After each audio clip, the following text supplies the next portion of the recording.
Tutti i pittori nordici dovevano effettuare un duro tirocinio nella miniatura, da Melchiorre Broderland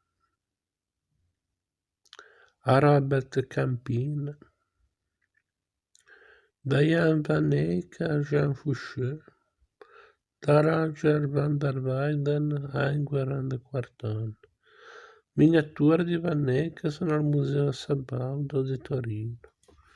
I portentosi capolavori di Jean Fouché che si ammirano al Louvre, alla Gemäldegalerie di Berlino o ad Anversa nascono dalle sue miniature, Chantilly, Museo Condé e così via. Sia la Grande Pitaronde e il Retable de Saint-Denis di Jean Mauloil, entrambi al Louvre, sia i capolavori di Melchiorre Broderland, la presentazione al Tempio e la fuga in Egitto, e la splendida Annunciazione, entrambi al Museo delle Belle Arti di Digione. Al di là della loro struttura e dei complessi riferimenti simbolici che spaziano sino ai Vangeli apocrifi, hanno strettamente a che fare con Boucicaut. In questo fervente e creativo clima pittorico svettavano due giganti, Robert Champin e Jean Van Eyck. Il primo era di Tournai e li teneva la sua rinomata bottega.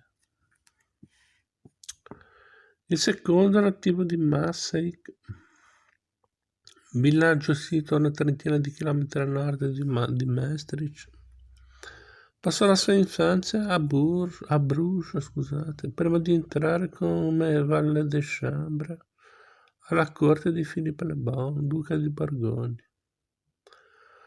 Due giganti che aprirono le porte alla pittura fiamminga, che seppero darle un'anima e un'inconfondibile personalità.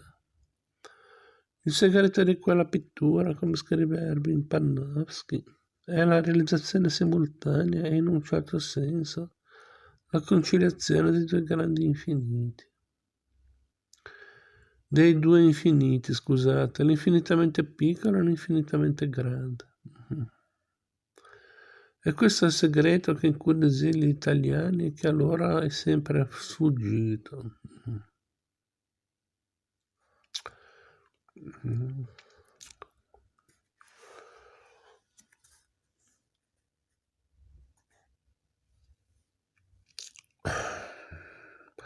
Secondo capitolo, Crestiane, la Pintelotte e la gioventù di Enguerrand Quarton. Intorno alla pittura o seconda decade. Intorno alla prima o seconda decade del 400, in tutta la provincia di Laon, prosperosa capitale della Picardia, la signora Crestiane era circondata da una notorietà che poteva veramente essere considerata fuori dal comune. A quel tempo una donna poteva acquistare fama per la bellezza, per la virtù, per il gran cognome acquisito con un bel matrimonio, per lo scandalo di essere fuggita con il proprio amante, per un riuscito parto plurigemellare, che avesse fatto chiacchierare le comari del quartiere e non certo per essersi affermata nel mondo del lavoro, della scienza o delle arti. Invece Dame Christiane era conosciuta per le sue personali doti di pittrice, perciò era stata soprannominata la Pintelotte, che significava nel francese arcaico di quel tempo appunto la pittrice. Lavorava presso la bottega di un pittore locale, cioè il signor Collard, la Paintre. Il lavoro di bottega era molto vario. Si dipingevano quadri, tavole, cassapanche, stendardi, si tingevano tessuti e velluti. Si preparavano disegni su stoffe per le ricamatrici. Si restauravano vecchi dipinti. Si costruivano e si riparavano le cornici.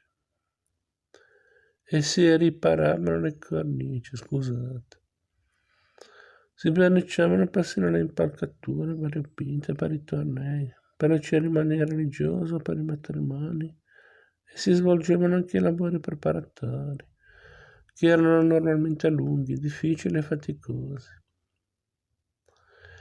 Era una bottega artigiana in cui si dedicava lo stesso impegno e lo stesso amore a dipingere una pala d'altare o a decorare un baule da viaggio.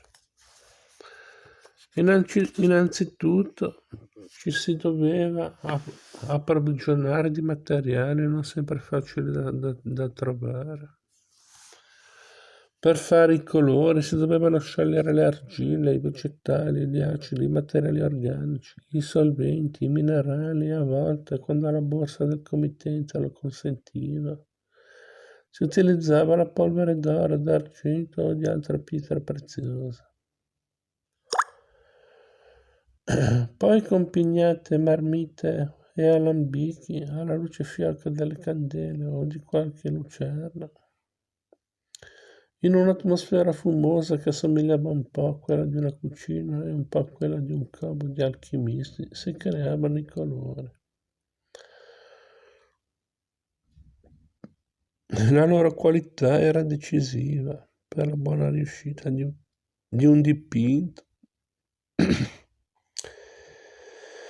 e dipendeva da tanti fattori, ma principalmente dalla bontà dei materiali usati, delle formule e delle tecniche di preparazione. Tecniche, formule e metodi intrulli che di solito il Dominus preferiva tenere segreti. Si approntavano le tavole e le tele, spalmandole accuratamente di bianco, evitando il formarsi di grumi o differenze di spessore. Si costruivano i pennelli, dai più sottili, appropriati per le miniature, alle pennellesse, più adatte per le grandi superfici. La bottega dava lavoro a molta gente. Il titolare acquisiva la commessa dal cliente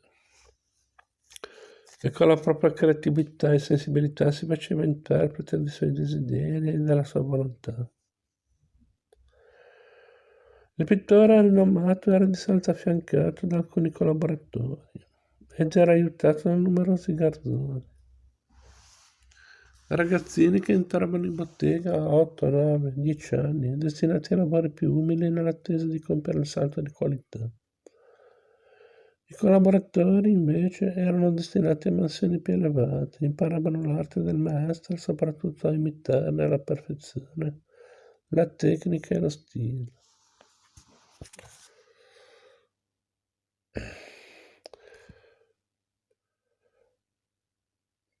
A volte, sotto il suo sguardo vigile, lo sostituivano nella fase esecutiva o in quella di rifinitura dell'opera.